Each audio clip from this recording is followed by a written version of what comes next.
દ્વારકામાં વધુ એકવાર દબાણ હટાવ ઝુંબેશ હાથ ધરાશે। જામકલ્યાણપુર તાલુકાના 32 ગામોમાં દબાણ હટાવવામાં આવશે।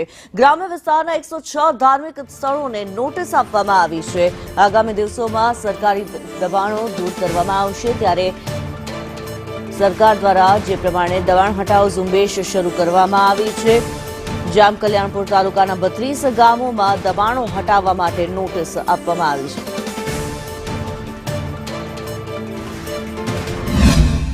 સુપ્રીમ કોર્ટના આદેશ મુજબ ધાર્મિક દબાણો હટાવવા બાબતે કલ્યાણપુર તાલુકામાં કુલ 32 ગામોએ મળી રેવન્યુ, ગામતળ, નગરપાલિકા અને રોડ સાઈડ મળી કુલ 106 દબાણો શોધેલ છે। તેના માટે 13/9/24 રોજ અમે પ્રથમ નોટિસ આપેલ છે। ત્યારબાદ 11/2/25 રોજ દબાણ હટાવવા માટેના આયોજનની કમિટીની મીટિંગ બોલાવવામાં આવેલ છે।